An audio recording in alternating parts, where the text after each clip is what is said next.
Jordan Love and Kyler Murray are going to see that and be like, what? I want to touch the hiney? What the hell is this guy talking about? Yeah, not that I know. This is weird that they're doing this to me. How did he know? Blame Ahmed Fareed. His brain takes us into crazy places. I just never trust that guy and what's going to come out of his mouth. I mean, you're just crazy. Yeah. You're just R-rated. That's what you are. Yo, yo, yo. What's up, everybody? It's Chris Simms. It's Chris Simms Unbuttoned. Ahmed Fareed is here. We have finally done it. We have reached the top of the pyramid. The pinnacle. The pinnacle. Top four, core four. Yes, we are here. We just said it last show. Yeah. And we know who the top four is. I don't think anybody should be surprised that anybody that heard me talk football at all this year. I've been basically telling everybody since what? I don't know.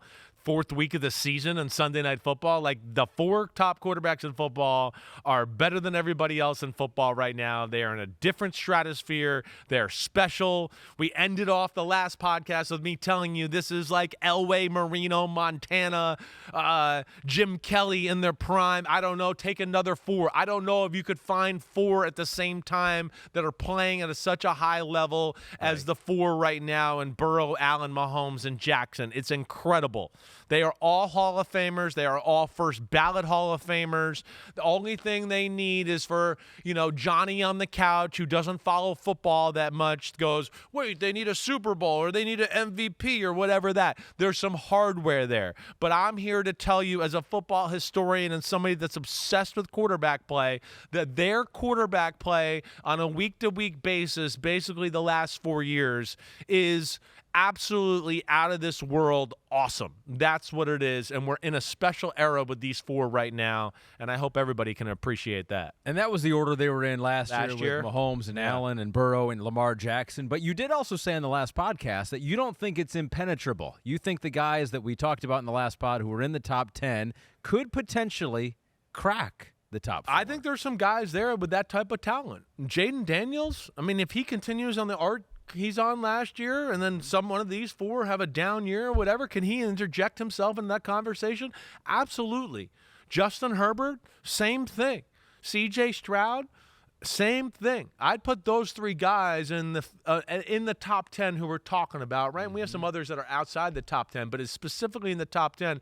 Those are three guys that have potential and the ability to be top 5 quarterbacks in football. Yeah. They do. Now, they just got to, work on some things and improve in a few areas to catch this group right here and hope maybe this group falls off a little bit too. Sure. Maybe future top 4s, but that future is not right now in 2025 because here they are, your top 4 quarterbacks. They're all in the same tier together, the core 4. The core 4. But the man who was number 1 last year is no longer number 1. Gosh, I feel like he's been number 1 for a long time. And I can't even believe I'm saying this or doing this. This has been one of the struggles of my whole exercise here and doing the top 40 countdown, the pyramid, whatever the hell we're calling this thing, all right? This has been the thing. But if I'm going to be true to myself and true to our viewers out there, and we're going to rank quarterbacks on quarterback play and what they're doing right now, yes, at number 4 is Patrick Mahomes. Yes, Patrick Mahomes, number 4. Maybe the greatest quarterback I've ever seen in my life, right? For right now, he's number 4 in the NFL. And that's weird for me to say it. You know how much admiration and how much I love Patrick Mahomes. Like I just said, I think he arguably might be the greatest quarterback of all time, right? So there's that aspect. And on top of that, he's mastered winning. He's the ultimate winner. He's the master of winner. And I know some people are going to go isn't that the only point is to win? Yeah, I get that. I know. Winning is not a quarterback stat, though. I know we like to put it there, and I take it there and take it into context, but it's not like, we're just going to, he wins. He's number 1. That's it. He's number 1. Phil Simms won the Super Bowl in '86. He's the best quarterback in football. No, he's not. Sorry. It doesn't just work like that, okay? Mahomes is special in all ways. And like I said, he's mastered the art of winning. But within mastered the art of winning doesn't mean you've played the most high-quality quarterback play last year or even the year before that, okay? Within mastering the art of winning, you also have some things on your team that allow you to go, wait, I don't have to force the issue. I don't have to make this throw that Joe Burrow or Josh Allen might have to make because my defense is awesome and they're going to hold them under to 15 points. So I have a luxury right here of throwing it and taking a chance and just throwing a ball into double coverage down the field, right? Or holding the ball too long in the pocket and wait, there was somebody open, but no, I want more. Let me see if I can make something happen. My defense will keep us in the game, right? Or just a little bit of like a token throwaway in some moments, like, nobody was open. It's like, no, go to the second or third read, and we kind of just put it in a spot where maybe one can get it or maybe no one else can get it.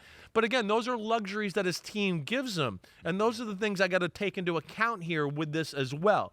So, yes, the man, the myth, the legend, one of the greatest I've ever seen, and all that, and maybe the clutchest quarterback in football still, I understand that. The quarterback play week in, week out, and I don't think he would disagree with me here, has not been as high level, right, the past 2 seasons as Burrow, Lamar, or Josh Allen. And that's where you get into it here.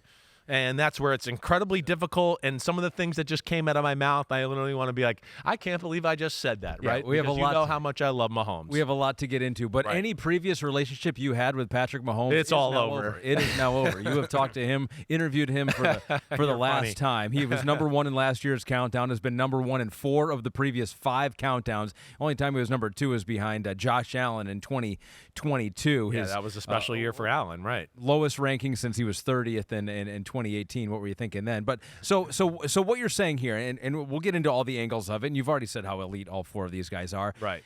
Do you think it's more of the other 3 guys have continued to progress the game even more than Mahomes has taken a step back, or is it a little bit of both? And when I say take a step back, I know what you mean. Just not playing his best ball, whatever, right? Yes. Like we know he's not taking a step correct, back. Correct. I got you. Or is it both? Where is it here? It's a little bit of both. Yeah. It's a little bit of both. It's a little bit of, hey, offense changing, players, personnel changing, like the 2023 season, the year they beat the Eagles in the Super Bowl. I mean, we crown that as like maybe the greatest year any quarterback's ever had in the history of the sport, right? MVP, Super Bowl MVP, 5,000 yards throwing, led the team in touchdowns, right? I mean, all of that stuff. That's how special it was. But as we know, the year they beat the 49ers, the quarterback play wasn't spectacular that year as well. It was really damn good. It really was. And there were some other factors that I think maybe I gave him the benefit of the doubt. Last year, right, it was a little all over the place. And again, they won football games. He was amazing. But you can certainly go through games and go through periods of certain games and go, it's not real efficient. It's not as surgical as I've seen Patrick Mahomes. And I think there might be a lot of extenuating circumstances of why that happened. But that still doesn't go into the fact of what we saw, what was happening, and what we saw on the field. And that's just not an excuse to go, oh, well, he had all this and that and this and this and this and that, and I'm still going to make him number 1 just because they got to the Super Bowl and they were 15-1. No, we'll hit on some of the flaws in his game and what went on there, certainly. But, yeah, I do think that a little bit of the way their team is orchestrated and the way their defense is, it has allowed him to maybe not have to play as aggressive, maybe feel the burden of having to make high-level quarterback plays, drive after drive after drive, and have to be just absolutely on his A game all the time, right? Where, like, we could go to Cincinnati and I'd go, no, if Joe Burrow ain't on his A game, they don't have a chance. They don't have a chance. Where Mahomes could have the flexibility of like, it's 3 or 4 drives in a row. We haven't really done anything. But so what? We're losing 6-3, right? Because our defense has kept us in it. Now, should he be penalized for that? No, that's the toughest thing of my job. That is the toughest thing of my job, right? And I think that I wouldn't penalize it if I saw the play be like, oh, damn, he's going through reads perfect. He's in the pocket perfect. He's making the right decisions, doing all the right things. Hey, this bad play, there's nothing there, so that's why it's bad, right? But I think here is one where I'd go, no, there's enough here in this year to where I go, no, I expect a better read. Nah, I expect you not to be greedy and just hit that guy. A little bit like we talked with, I brought this up in the last podcast and I know before, but like a Caleb Williams. And I know Mahomes has gotten in this issue before. I've had conversations with him about this. Hey, we've gone 3 and out. We went 3 and out. Now I'm looking for big plays. And it's just like, oh, no, you had Kelsey open for 5. And, Xavier Worthy was open for 10, right? And that could have jump-started things where, this year I felt like at times he lost his impatience. Maybe they went into the year with a preconceived notion of we're going to throw the ball down the field. Then Hollywood Brown got hurt. Rashee Rice got hurt. And then all of a sudden, Xavier Worthy's not quite ready. And I think that led to a little bit of a impatience of him to go, I'm going to force it. We're going to get numbers. I'm going to make big plays happen. And because of that led to some inefficient offense at times. And I don't think that's crazy.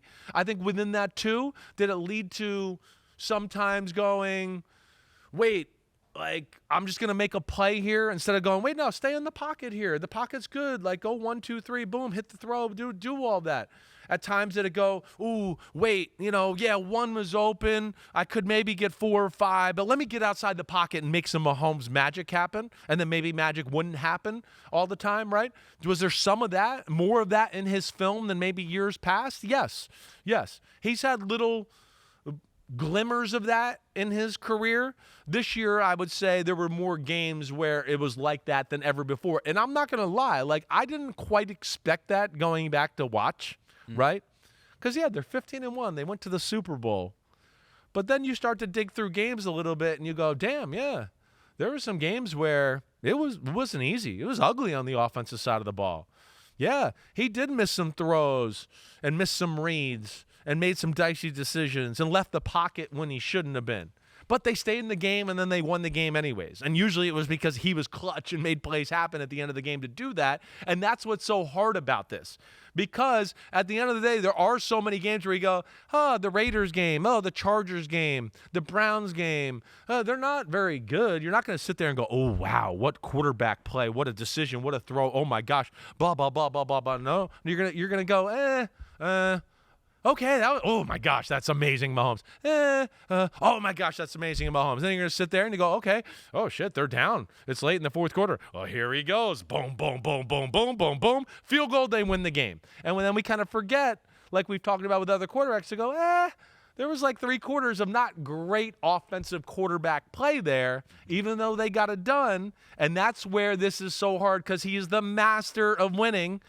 And he is probably the clutchest quarterback I've ever seen in my life, right? As far as a week-in, week-out basis, his whole career, he is in that conversation. But yes, his quarterback play, not as quite as stellar as we've seen from him and not as stellar as the guys we're going to talk about in a few minutes. And not that we're beholden to the numbers. We often try to look past the numbers, but we brought it up a couple times here. I mean, they had 10 yards per completion last year, did Patrick Mahomes. That's 31st in the NFL. 6.8 yards per pass attempt, 26th in the NFL. And then if you just look at the air yards on attempted passes, 6.3 air yards per attempt, 33rd in the NFL. The quarterbacks that are just below him are Tua and Gardner Minshew, and then it's Patrick Mahomes, and everyone else has more than him at that point. And so even with an offense that had maybe a concerted effort earlier in the season to go deeper and push the envelope, they were not able to do that with Patrick Mahomes. No, they weren't. And I think some of that is because of the injuries and dealing with that. Hey, they got a bullseye on their back. They're the Kansas City Chiefs. So there was a lot to work. Isaiah Pacheco not being the healthy, that all hurt it. But within that, I think instead of the year before, Mahomes was surgical and definitely had more big plays. This year, I think with all that, instead of staying the course and just being surgical, he was like, I'm going to force it. I'm going to force the big plays. We talked about it. I talked to Chris Simms before the first Sunday Night Football game that I want to get back to bombs away and throwing it. That's what we're going to do. And I felt like at times that was the number one goal of the game instead of just going, no, let's just be efficient and those things will come with it, right? That's what you saw. And, there was turned down completions, not as most, what do I want to say? He wasn't as disciplined in the pocket all the time that way, right? There are games and things, again, where I just go, don't just throw that ball up into that coverage just because you're, a little, frustrated with the offense right now. Like, there was a guy underneath open here and there, whatever. He did not play at the same high, consistent level as the year before, where the numbers weren't as good. But I would tell you, the numbers were better 2 years ago than last year, even though they weren't stellar the year they beat the 49ers in the Super Bowl. There was better, consistent quarterback play. I had to go back and watch. This was one of the other things, too, because it's Patrick Mahomes, and I'm like, damn, this is the greatest quarterback ever. I was like, wait, I know 2 years ago when they won the Super Bowl wasn't great, but when I went back and watched that, I went, I'm more in love with the way he played that year as compared to last year. I know they were 15-1, but I don't think he played his best football, and he's still the man. But, he's number 4 as we go into 2025. And this is the hard part for you, because the whole point of this exercise is, yes, of course, you take a look at the film from last year and you see what they did, and offensively, statistics, you can compare those, but this is for the quarterbacks that you would take on your random team for 2025, this one season, just one season only. And so you are saying, we'll just make sure we'll lock this in, that if you had to take a pick on your quarterback and Patrick Mahomes is on the board and Josh Allen's on the board, you're taking Josh Allen. If Joe Burrow and Patrick Mahomes are there, who's your quarterback for 2025? You're taking Joe Burrow. You're taking Lamar Jackson. I am. Right now. Patrick Mahomes for 2025. The way they're playing, they're playing a higher level of football right now. Now, the broader discussion is, who would I want to lead my organization for the next 5 years and things like that? I'd go, oh, man, that's where Mahomes is special to me. You know my thoughts on Mahomes. He's a gym rat. He's an incredible leader. He is, like I just said, maybe the clutchest quarterback in the history of football. But in a lot of ways, the Super Bowl was a microcosm, really, of the year. But they just couldn't get away with it against the greatest team I've seen assembled in the last 25 years in the Philadelphia Eagles, right?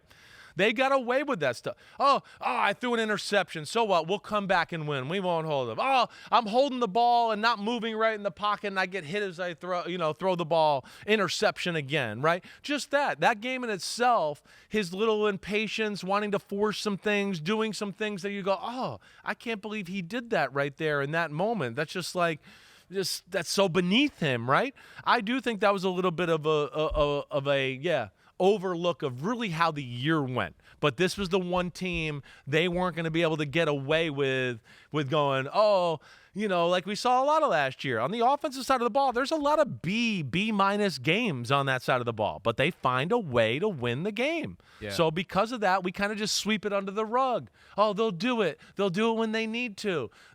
And our thing and my thing this year is, we've mastered winning. Let's get back to mastering dominating, putting teams away. That's the early Kansas City Chiefs when Mahomes jumped on the scene. That's what they were doing to teams a little bit more. Now they're just finding ways to finagle, and he's got to find that way again of being surgical, but yet still keeping the gunslinger about him, right? 2 years ago, I believe he stayed surgical and they didn't do any gunslinger. Last year, he went in and was like, I want to be a gunslinger and not surgical. And it's like, that's not the way to go either. We got to kind of find the balance. And I think with maybe a healthy Hollywood Brown and Rashee Rice, that could possibly happen here again with the Kansas City Chiefs. But damn, saying all that, and just these other three guys are playing awesome. And yes, he's afforded some luxuries because of that defense that, again, I don't know if you fault him for it or not. Sure. But either way, when you talk about quarterback play, that is still not as good as the three guys we're going to talk about, and that's where this exercise is so hard because, yes, his defense, his team, some of the other things around him can at times allow him to play a little sloppy or allow him to be just a little conservative because he'll just go, wait, the defense will keep me in it and I'll make it happen the next drive. And not everybody has that advantage. It's perfectly clear. His play last year added a little bit of uncertainty to his game. He's got some things that he'll need to clean up for 2025. And you've given him actually one of life's great joys because you've always been on his side, right? You've been the champion of Patrick Mahomes when he was drafted all up until this point. You finally have done him a great service. he can finally say that Chris Simms is an idiot. For the first time in his life, he can say that about you. He doesn't know what he's talking about. He hasn't been able to say that up until now. Join the club here. Patrick Mahomes, welcome. It's been a long time coming. So he is number 4. We got the top 3 quarterbacks who probably will still talk to Chris after this is all said and done. We'll talk about those guys coming up next.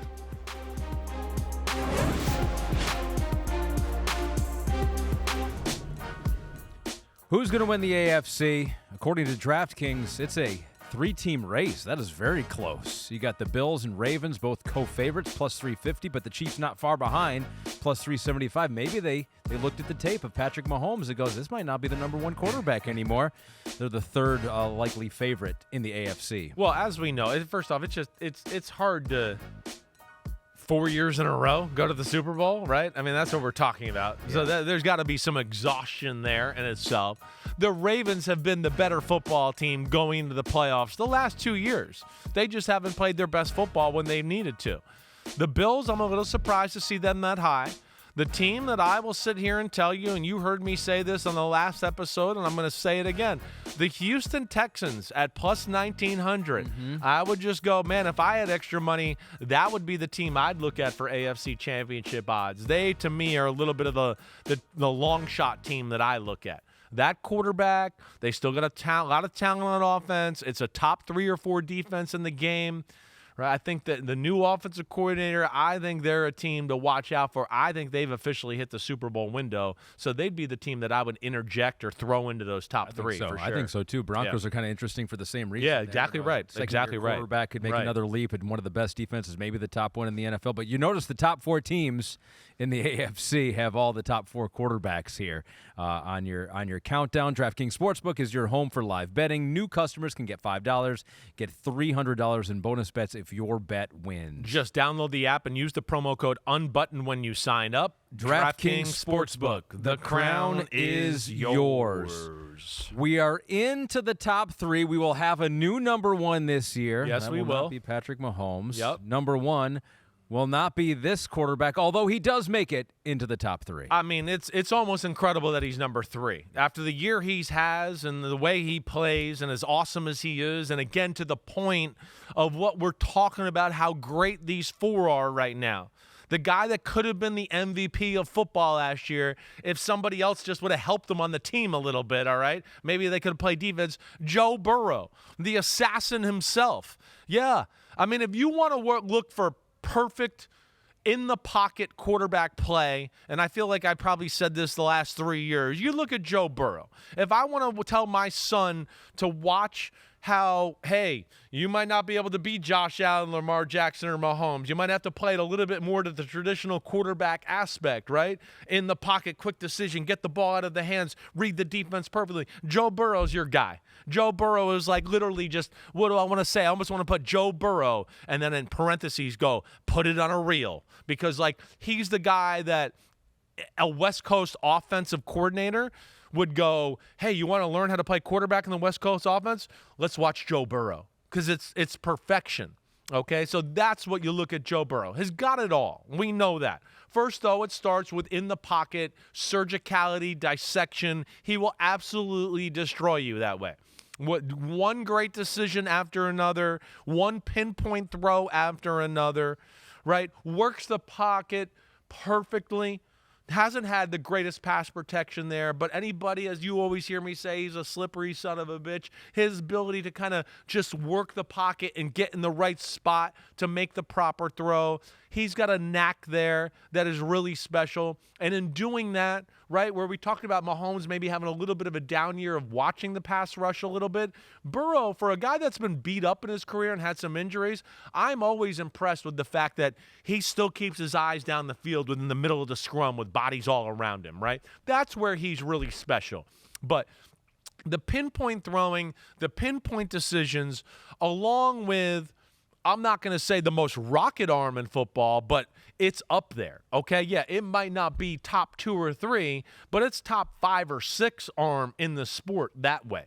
That's what I love about Joe Burrow. And then even with all that and the pocket passing and what we're talking about, he still gets out of the pocket and makes a lot of backyard plays, right? We talked about Justin Herbert the last show where he's so good in the pocket with decisions and accuracy and all of that. But this is where Burrow separates himself. Burrow doesn't take a lot of negative plays. He always gets the ball out of his hands. Even for the amount of pressure he's under, it's amazing actually how much he gets the ball out of his hands and still makes positives out of plays where you go, oh, that wasn't a very good pass, bro. But his ability to get outside the pocket and make throws on the run, scramble for 8 or 10 here and there, it goes overlooked about his game because he's so awesome with his precision passing all the time. And that's what you love about Joe Burrow. Just seems like he's on his game more than ever right now. Has to be.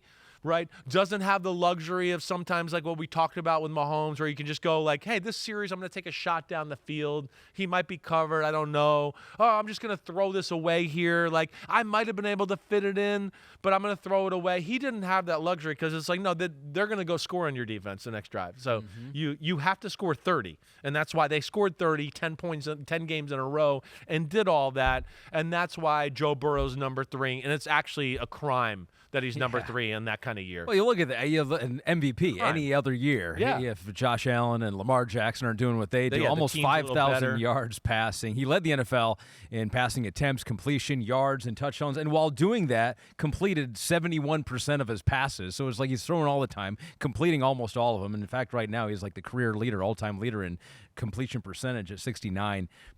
And so it just seems like a lot was asked of him, and he was able to step up and do it even without a ton of help. And of course, got some talent at receiver for him. Yep. Now, one thing, and Pete knows it here in the rundown too, is that if there's one thing about Joe Burrow and the Bengals in totality, it's just like week 1, week 2, it seems like it's always a struggle for them. If there's negatives about his game, it's two things. It's get off, start faster, right?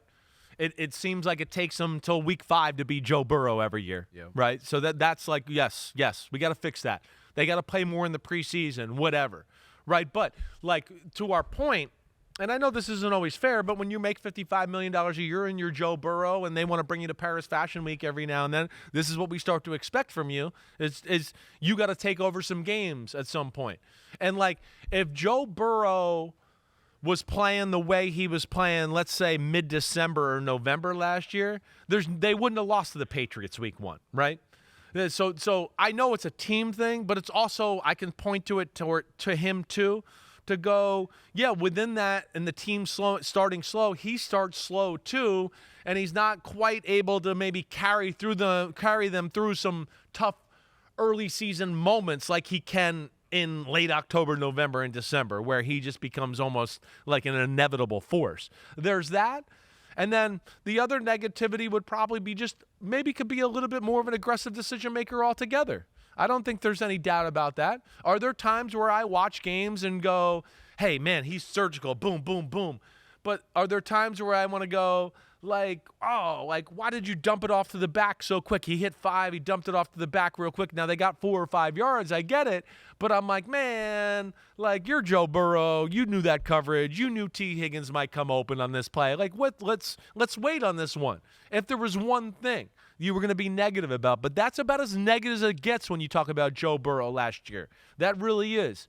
And also within that, I try to take into account of like, they didn't run the ball that well.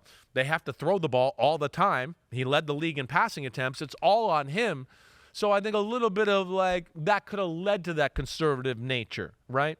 And that's where you try to blend those things together of going, okay, he missed that play, but I can understand why he's playing like this right now for what their team is and whatever that is. And again, don't get me wrong, they're few and far between. He's special. He's an assassin right now. And if there is people open and he's got time, man, I'd put Joe Burrow up there with anybody to execute the offense and make the throw time after time after time. And the numbers make it obvious. The MVP, season without winning the MVP last year. But when you're sitting down, you're looking at your list. Yeah. What was the tiebreaker? I know you're. This is the first time Joe Burrow's been ahead of Patrick Mahomes in his career in your countdown. What was the tiebreaker?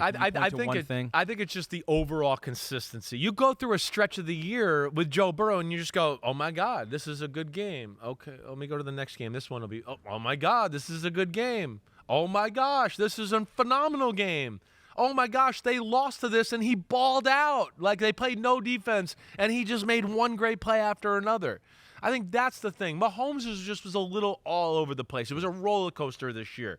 And it within games was like that too. Sure. Where you'd go, man, that quarter was awesome. And then the next quarter you'd be like, damn, they couldn't stay on the field and get first downs here, right? Mm-hmm. Burrow found a way to keep the offense efficient no matter what. Never got bored like Mahomes, never got over-aggressive, right? Some of those things we talked about. Never got into, wait, I'm a little impatient with what the offense is doing. Let me watch the rush and just now scramble and try to make a play, right? Didn't have that from Burrow. It really was a steady train of just, holy crap, great game, great game. Great game. I mean, really, one of the only games you can sit there and go, it wasn't a great game, okay? It might be maybe the Philadelphia Eagles, I think in late October. But that would be one where I looked at it and go, okay, there wasn't much there to be had. They kept pace as long as they could. And now they can't run. They got to throw the ball every play, and they can't keep up with the Eagles. And that led to maybe one of the more underwhelming games. But within that, he still let me just see. He still went 26 of 37 for 234. And they weren't really even playing their best football then. But after that game right there, I mean, it's one awesome showing after another. And Joe Burrow, while I still think he will talk to you, maybe part of him is just like, man, that might be the best year I ever have. And it's number 3 below Josh Allen and Lamar Jackson. Well, one guy's the MVP. Yeah. The other guy's the reigning MVP, who certainly has a case to say, I should have been the MVP. And this is, again, where it's a special four.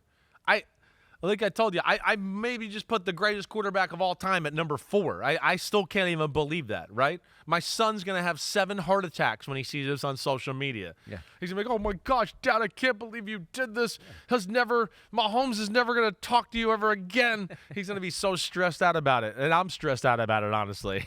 Well, we'll see if Joe Burrow does. But we know that Josh Allen and Lamar Jackson still have a chance to be number 1 in the pyramid for 2025. We'll take a quick break. When we come back, we reveal who is the number 1 quarterback going into 2025 for Chris Simms.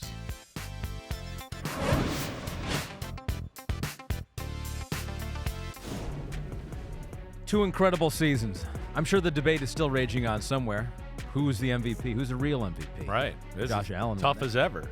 Lamar could have won it. Joe Burrow's like, wait, what the hell? Why am I on this graphic? I could have won it. Saquon's like, what the hell? I had one of the best running back years ever. I could have won it. Yeah. It was an incredible year. I mean, 2 years ago, I was like, I don't know if there was really a great MVP in Lamar Jackson's MVP. And then last year, we get to it and go, oh, shit, there's 4 guys that could be MVP. Legit.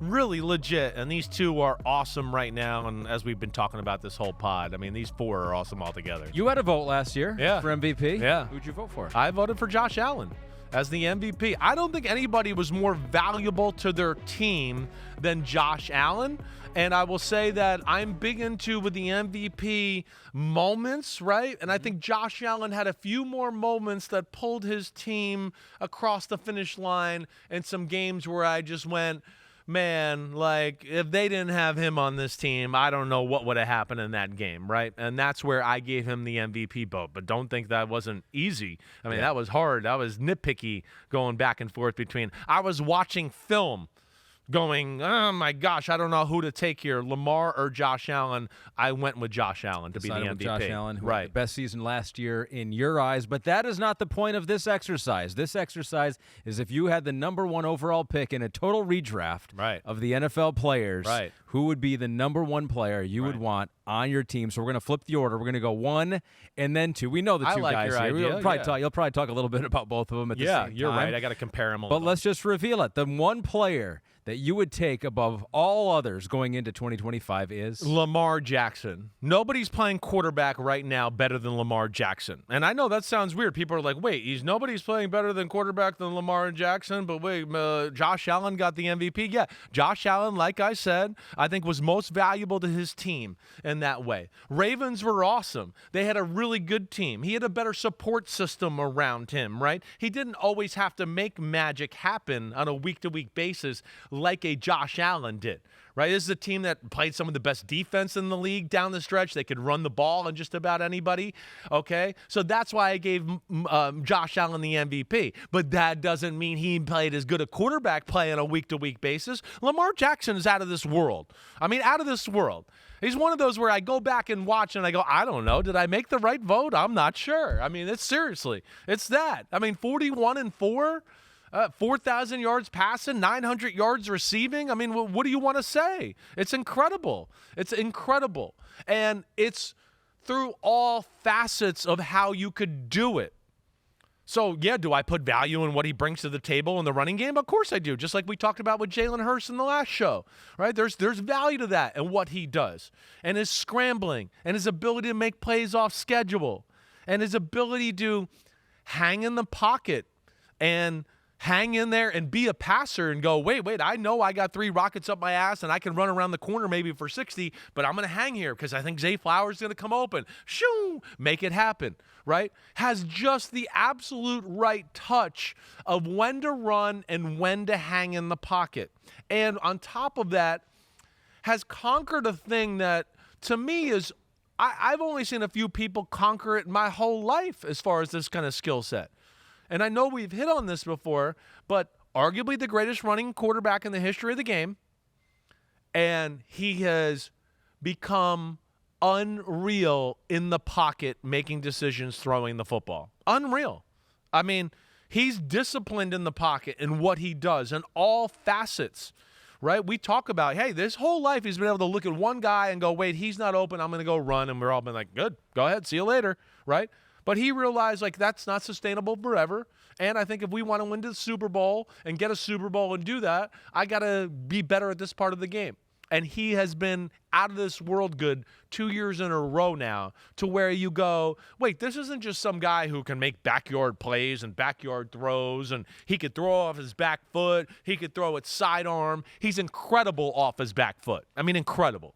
All right, him and Mahomes and Allen, their ability to hang on their back foot and just flick a ball 20 and 30 yards downfield is as good as anybody in the sport in the history of the NFL. That's how good they are, right? His ability to put some mustard on the ball and drive it into tight windows is incredible. And then his decision making and seeing the field is off the charts good.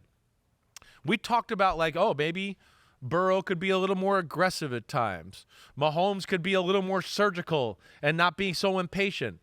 You go back and watch Lamar Jackson, and you just go, I never have a question of that in any of the games, really. It's just like, damn, there's a big play. Is he going to be aggressive and throw? Oh, yep, he did it. Oh, damn, nothing's open. Will he be surgical and just take the 5-yard gain? Oh, boom, right on the money. Do it. Boom. He does it all. I don't know what to talk about with his negative other than he's got to be he's got to rein it in on big game football just a hair. That's the only negative I can come away with. Rein it in what way? Rein it in into you're playing really good teams. It's late in the year. It's cold. The margin of victory against a team like the Chiefs or the Bills is like you make one mistake, you lose, right? Right? And that's where Mahomes has been magical because he can find ways maybe to not make those mistakes in those type of games, right? Where whether you go back to the AFC Championship game, getting stripped, maybe missing a few plays or throws that he could have had last year. I think he was trying to do too much against the Bills, right? Bad snap, pick up the ball. I'm going to do a 360 tumble roll and then catch myself and then try to run, right? No, you're going to fumble and give them the ball, right? I just think there was some of that. Maybe wanting it too much. Even into that last throw of the year to Mark Andrews. Again, where I know I've gotten dragged for that, like saying that on the Up and Adams show. Yeah, I know Mark Andrews should have thrown the ball, but it's Lamar Jackson. He's one of the most caught the ball. But it's Lamar Jackson. He's one of the most gifted throwers I've ever seen in my life. He should make a better throw too. Both can be true, everybody. Why does we always have to be you're right, you're wrong, F you, you're an idiot, it's what keeps smart. This whole thing going. I know. But pays our paychecks. But so that to me is like the negatives you get to, right? It's hard to find anything last year that you really came away with going, oh, man, he's undisciplined. He didn't make it happen as much, right? And maybe the Eagles game a little bit in that one where I want to go, there might have been a few opportunities to just take a take a more conservative completion and do all of that. But other than that, I don't know if there was another game that I felt that way at all. He has entered rare air here. He is now just the 4th quarterback ever to be ranked number 1. Wow. Quarterback rankings, joining Mahomes, obviously. Right. And Josh Allen. And Lamar. And let's see. Who else would be my number 1? Hold on a second here. I didn't know this was going to be a trivia question for you. Who have you ranked number 1 in the past? My original number 1. Let's see. By that year, Blake Bortles was in the 70 range. Or yeah, that's exactly right. So I'm probably thinking like 2017, right? Was that my original year? 2017. Oh, duh. Aaron Rodgers. I'm an idiot. Aaron Rodgers. Good job. I'm not going to give you credit for getting that. No, don't. Pete started humming my song into my ear. Yes. So, yes, that would be 4, but damn, that's a special 4. Lamar is there. So he was number 4 last year, yeah. Lamar Jackson. Who would you credit the most? I mean, him, obviously. But what would you credit the most with him making this leap? Because if you would have told me last year he's number 4, but he'll never sniff number 1 with Mahomes and Burrow and your love of Josh Allen, I would have been like, well, that makes sense. Yeah. What do you think unlocked him? I think it feels like Todd Monken unlocked him, right? It showed him a new way of like, hey, have faith in the offense. Mm-hmm. Well, I'll get people open. You don't need to be Magic Man 360, run around the edge, throw a ball, or run 70 yards down the field for us to win a game, right? Like, I got enough creative ways, and we got talent here now, too, to where if you just play it by the book, we'll be plenty good on offense. And then you just add a little sizzle every now and then when we need it, right? We'll be, like, almost unstoppable. And that's really where they got. I mean, that's where they were. And again, we saw that in the playoff game. I mean, they were unstoppable that night. I went back and watched that game too. I mean, they played Buffalo 10 times. They beat them 9 times. That was just the one night they screwed it up. Isaiah Likely, wide open down the middle, fumbles the ball, right? We talked about the drop missed throw, his fumble, his bad interception. And again, I think in a moment where he's going, wait, we're down. I want to jumpstart us right now. And it's just like, no, come on. It's playoff football. There's a lot of game left here. We don't have to go throw a ball up down the right sideline, right, without seeing the guy come out of his break. Rashad Bateman, I believe, if I'm remembering correctly. I watched a lot of film yesterday. I think it was Bateman. Down, he makes the corner route, and he throws it up, and you remember that got intercepted early on in the football game against Buffalo. That's his next finishing touch, is just learn to rein it in my opinion, in big game playoff football, because the team you're playing is usually damn good.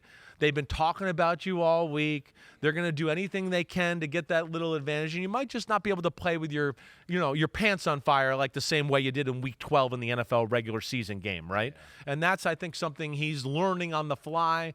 And, man, they're on the doorstep. And would it shock me if they won the Super Bowl this year and then he won the Super Bowl MVP and then we all just sit here and go, yeah, it's official. He's one of the greatest quarterbacks of all time? Yeah, it would not shock me. No, it would not shock me, I should say. Yeah, turned 28 in January, and we were in Louisville for the Kentucky Derby. And he was there. He was at Jeff Ruby's Steakhouse. We were eating the night before the Derby. He was leaving. He was up at the top step, and there was this older woman that was just starstruck. Oh, she couldn't believe she was meeting Lamar Jackson, goes up to him. They probably stood there and talked for like a good 3 to 4 minutes. So she's just talking to him and telling him stories and everything. Like, such a good dude, too. And Great it seems dude. like of all the players that have played with him in the past, they rave about him. He's an urban legend. Exactly. He's an urban legend. Urban legend among a bunch of players who are urban legends themselves. Exactly. In the NFL. You're right. Exactly right. He's one of those guys that everybody's in awe of. Everybody. It doesn't matter who you talk to.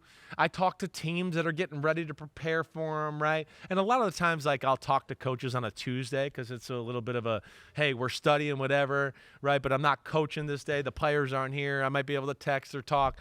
I mean, I've had a few instances over the last few years of, like, being able to talk to a team who's preparing for the Baltimore Ravens. Yeah. And it's always like, oh, my gosh, right?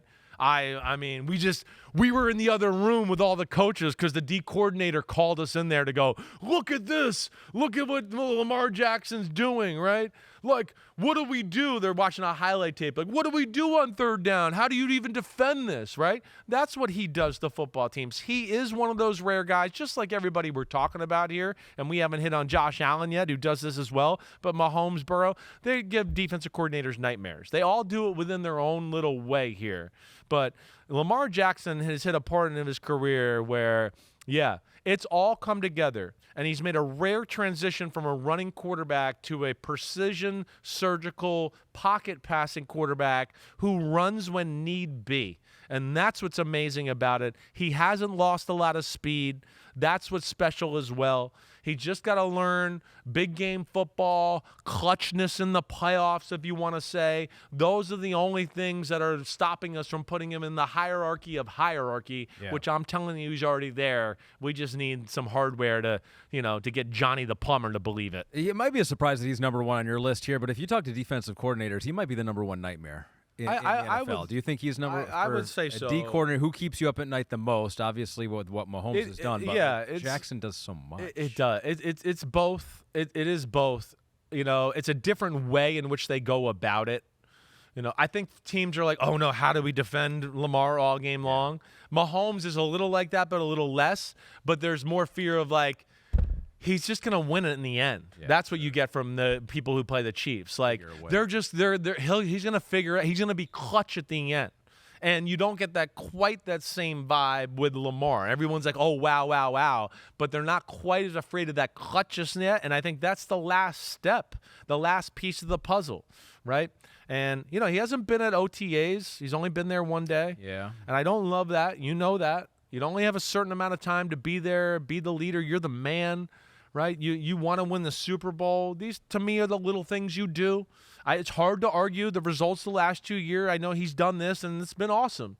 But again, I'm the kind of guy that'd go, wait, the last 2 years they were awesome, but we couldn't quite get over the hump. Let me show up this year. Maybe that'll help us get over the hump, right? So that I don't get, but he's amazing, along with Josh Allen, who we're going to talk about here in a second. They are about as a one-man show as you could possibly be in the NFL. Let's do it. Josh Allen was number 2 last year, was number 1 in 2022. He is 5th straight year. He is in the top 3 for you. Your boy Blue. My boy Blue. Back at it again. Yeah, that's right. He's special. I mean, it's just a special football player, all like we're talking about with these guys. He's got an incredible blend, almost of like all of them to a degree. Where you go, wait, he can run. It's not quite as good as Lamar, but it's better than Mahomes or Burrow, right? He can be surgical in the pocket, but it's not maybe quite as good as Burrow, right?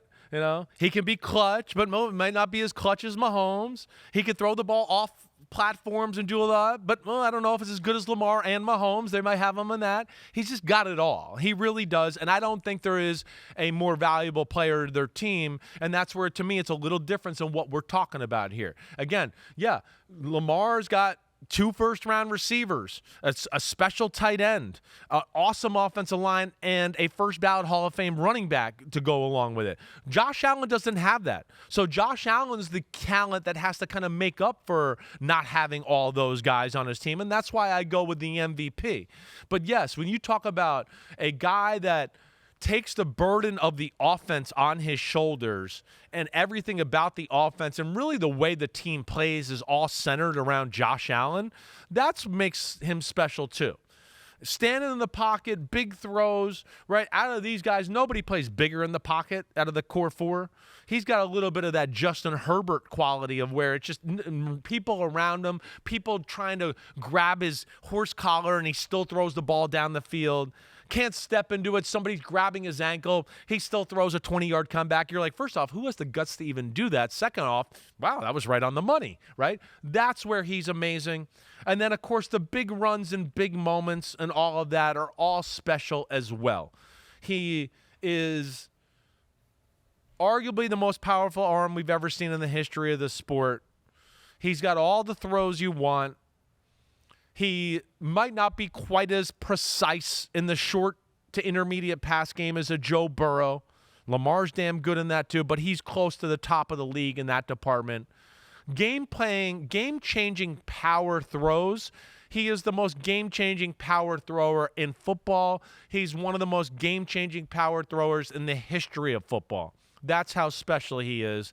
And then you talk about, like we talked with Jalen Hurts, his running ability unlocks another part of their offense. His running ability, whether it be quarterback sneaks or 2nd and 3 quarterback power, are another element of the offense that he brings to the table that is very special that way. Lamar can run. We know that. But They don't run Lamar through between the tackles on 3rd and 2 and go lower your shoulder and run over a linebacker, right? He brings a physicality to the offense that is very special that way. So, yeah, I'm a big Josh Allen fan, as you could tell. This is a special talent. There ain't much weakness when it comes to Josh Allen. So when you take a look at his numbers from last year, obviously the offense put up a ton of points, 30 points, and it seems like just almost every game last year. Passing-wise, his yards were down a little bit, right? 600 from what it was the year before, but his interceptions were at a career low, 6 interceptions. What did he do there to protect the ball? What was the key to that? He just didn't force the issue, and we didn't see early on in his career, he was literally made fun of at times, right? Because it's like, oh, Josh Allen, he's throwing hook passes, he's doing everything. Here he goes again. Then he went through a period of time when they started to first start going to AFC Championships and with Dayball, where you went, damn, he takes care of the ball really well. Really well. Mm-hmm. Then we got into about last year, right? The 2023 season.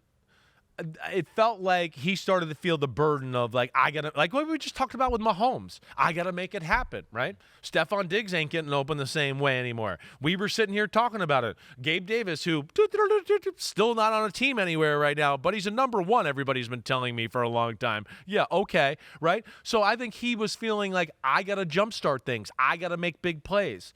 This year, they had a run game that took a little burden off him, and I think he just played it a little more close to the vest. He just went, wait, I'm going to 5-yard completion, I'll take it.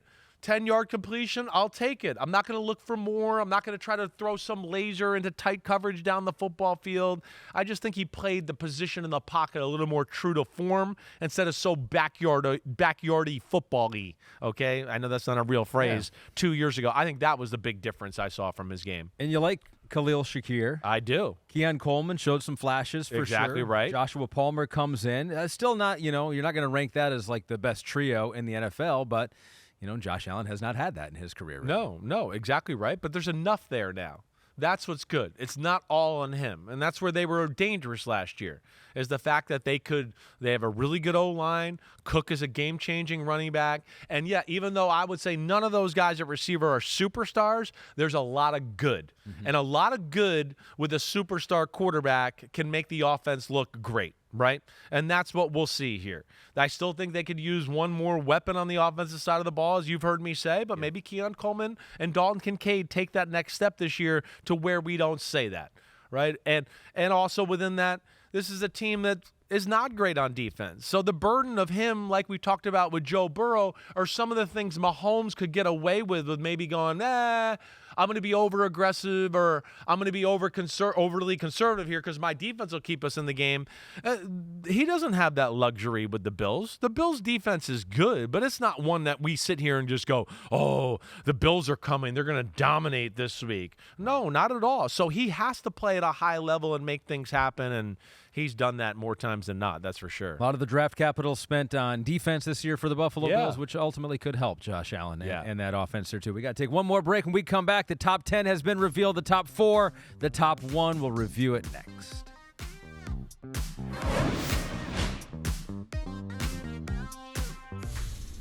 Welcome back, Chris Simms Unbuttoned. Chris, you can finally relax. You have ranked them all. Yes, I have. I've ranked them all, but that's been done for a while. I can't relax yet because I have to deal with all the hate and love that I'm going to get on social media, and that will go through Wednesday when we do the podcast and review this and take all those questions of hate and love from everybody. True. So it's not over yet.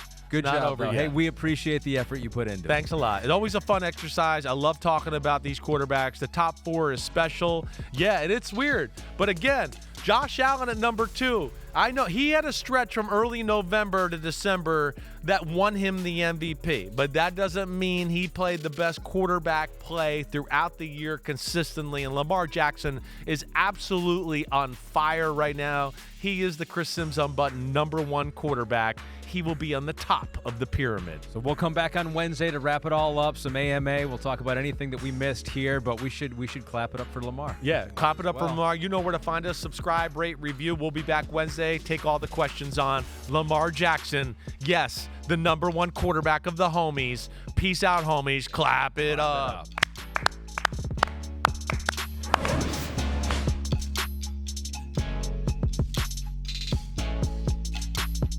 Yo, homies, what's up? Thanks for watching Chris Simms Unbuttoned. And just because the weather's warm doesn't mean football ain't still on our brains right here. We are still working, so smash that subscribe button. We got all the training camp news, preseason news, everything up until kickoff night. Thanks for watching. And again, remember to hit that subscribe button. Peace out, homies.